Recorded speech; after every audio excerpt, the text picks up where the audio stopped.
السلام علیکم دوستو، میں ہوں معظم فخر۔ آصف زرداری صاحب اپنا جادو جگانے میں کامیاب ہوں گے یا نہیں، کیونکہ یہ وہ مرحلہ ہے کہ جب آصف زرداری کو اپنی تمام تر صلاحیتوں کو بروئے کار لاتے ہوئے پی ڈی ایم کے اب سے کچھ دیر بعد شروع ہونے والے اجلاس کے اندر شرکاء کی اکثریت کو تحریک عدم اعتماد کے آپشن پر آمادہ کرنا ہے، جو بظاہر بہت مشکل نظر آ رہا ہے۔ آج پی ڈی ایم کے سربراہ اجلاس کے اوپر میں تفصیل سے بات کروں گا، لیکن اس سے پہلے آپ کے ساتھ ایک خبر شیئر کرنا ضروری ہے، اور وہ ہے فارن فنڈنگ کیس۔ یہ وہ فارن فنڈنگ کیس ہے جو گزشتہ 6.5 سال سے الیکشن کمیشن کے اندر زیر التوا ہے، اور تحریک انصاف کسی بھی صورت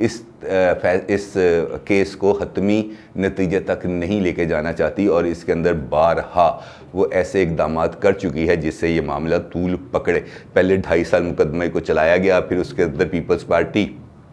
اور نون لیگ کو شامل کرنے کی کچھ درخواستیں دی گئیں، پھر ان کو شامل کیا گیا، پھر ان کو اس کیس کے ساتھ نتھی کیا گیا، اور اب جے یو آئی کو بھی اس کے اندر شامل کر کے باقی تمام جماعتوں کو نتھی کر کے پھر وہ اتنا لمبا ڈریگ کیا جا رہا ہے اس کیس کو کہ جس کی انتہا کوئی نہیں۔ اور جس وجہ سے میں اس کیس کا ذکر کر رہا ہوں وہ آپ کو یاد ہوگا کہ چند دن پہلے عمران خان صاحب نے اپنے خطاب کے اندر اور ایک جگہ پر میڈیا ٹاک کرتے ہوئے یہ واضح اور واشگاف الفاظ کے اندر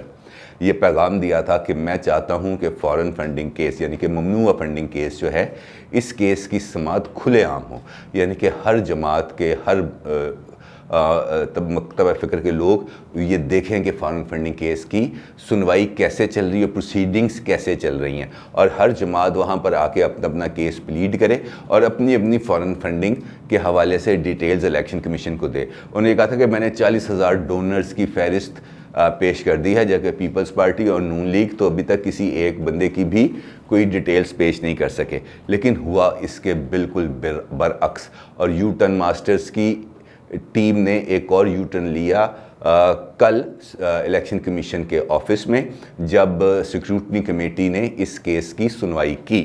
وہاں پر پی ٹی آئی کے وکیل شاہ خاور نے ایک باضابطہ طور پر ایک اپلیکیشن سبمٹ کی سیکیورٹی کمیٹی کو، جس میں یہ درخواست کی گئی کہ اس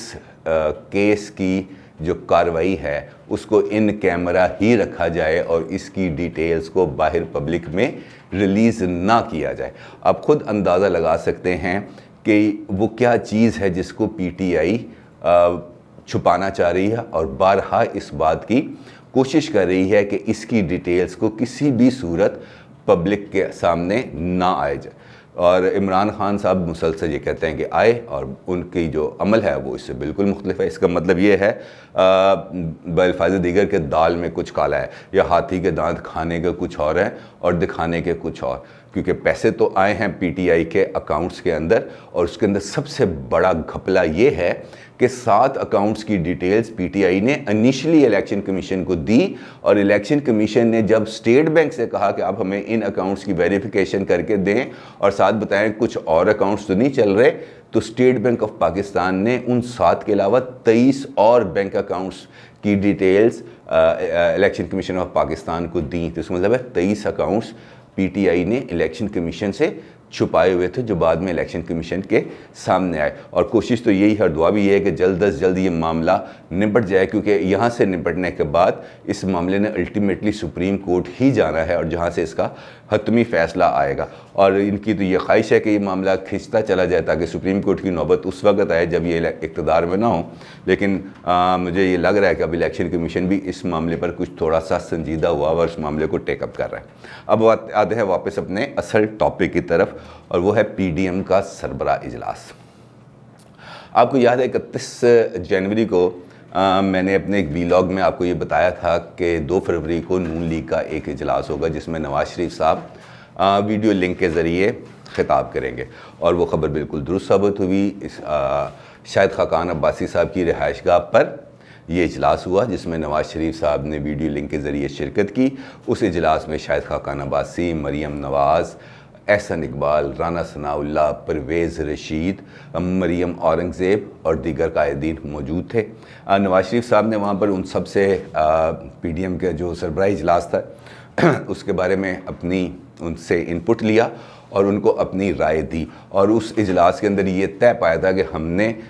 یہ جو اس وقت اجلاس جاری ہے وہاں پر ہم نے اپنی کیا حکمت عملی رکھنی ہے اور کس طریقے سے معاملات کو آگے لے کے چلنا ہے۔ اس میں یہ ایک گنجائش ضرور رکھی گئی ہے کہ اگر آصف زرداری صاحب قائل کر لیں تمام رکن جماعتوں کو تحریک عدم اعتماد کے آپشن پر تو پھر ہم بھی حمایت کر دیں گے، ادروائز ہمارا جو بنیادی فوکس ہے وہ لانگ مارچ کی تاریخ اور استعفوں کا ہے، اور ہمیں اس پر قائم رہنا بھی ہے اور باقی جماعتوں کو اس پر قائل کرنا بھی ہے۔ اور دوسرا جو ہے اس کا ایجنڈا نون لیگ کی طرف سے وہ یہ ہے کہ سینٹ الیکشن کو مل کے لڑا جائے اور پی ڈی ایم کے پلیٹ فارم سے لڑا جائے تاکہ زیادہ سے زیادہ نشستیں ہم حاصل کر سکیں اور ہمارا کوئی بھی ووٹ ضائع نہ ہو۔ اب یہ اجلاس اس وقت جاری ہے اور یہ ڈیفینیٹلی یہ تمام معاملات یہاں پر ڈسکس ہونے ہیں، اور جو سب سے امپورٹنٹ رول اس اجلاس کے اندر ادا کرنا ہے وہ آصف علی زرداری صاحب کو کرنا ہے۔ آصف علی زرداری صاحب کو اس وجہ سے اہم رول ادا کرنا ہے کہ وہ ایک ایسی پوزیشن لیے بیٹھے ہیں جو پی ڈی ایم کی باقی جماعتوں سے بالکل مختلف ہے۔ پی ڈی ایم کی باقی جماعتیں، یعنی میں اکثریت جماعتوں کی بات کر رہا ہوں، وہ تحریک عدم اعتماد کے آپشن کو بائی نہیں کر رہے۔ وہ یہ کہتے ہیں کہ یہ پاکستان کی تاریخ کے اندر کبھی ایسا نہیں ہوا کہ کسی بھی حکومت کو تحریک عدم اعتماد کے ذریعے گھر بھیجا جا سکے۔ ان کا یہ بھی کہنا ہے کہ ہم اکثریت رکھنے کے باوجود چیئرمین سینٹ کو گھر نہیں بھیج سکے تو اس حکومت کو ہم کیسے گھر بھیج سکتے ہیں۔ اس لیے بہتر آپشن یہ ہے کہ ہم سینٹ انتخابات کے فوری بعد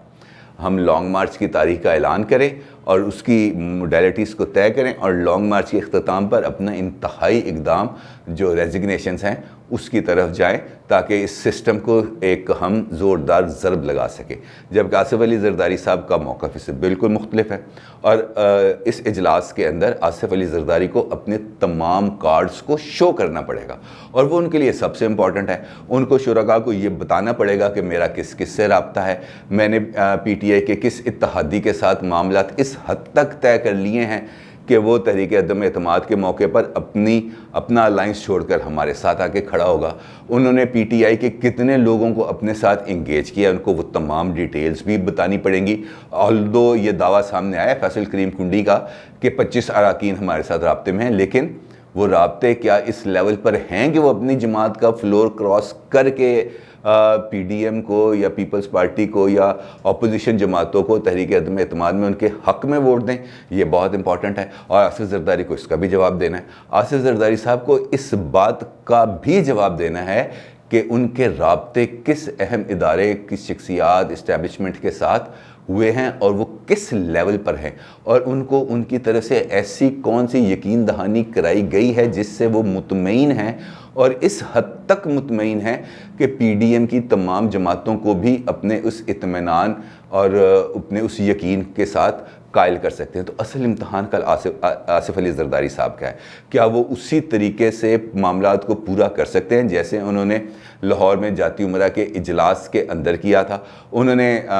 جو سینٹ انتخابات کا بائیکاٹ کرنے والی جماعتیں تھیں ان کو ایک دم قائل کر لیا کہ وہ بائی الیکشن بھی لڑیں اور سینٹ الیکشن بھی لڑیں، اور آج کے اجلاس میں کیا آصف علی زرداری اپنا وہی رول ادا کرنے کی پوزیشن میں ہیں یا نہیں؟ اور اس کا فیصلہ اب سے کچھ دیر بعد ہو جائے گا، چند گھنٹوں کے بعد، جب پی ڈی ایم اپنا سربراہی اجلاس ختم کر کے مشترکہ اعلامیہ جاری کرے گی اور مشترکہ پریس کانفرنس کرے گی، اور اس کے بعد میں آپ کو بتا سکوں گا کہ آیا میری جو رائے تھی وہ غلط تھی یا درست تھی، اور اندر کیا باتیں ہوئی وہ ڈیٹیلز لے کے اس اجلاس کے بعد آپ کی خدمت میں حاضر ہوں گے۔ اس وقت تک کا بہت شکریہ، اللہ حافظ۔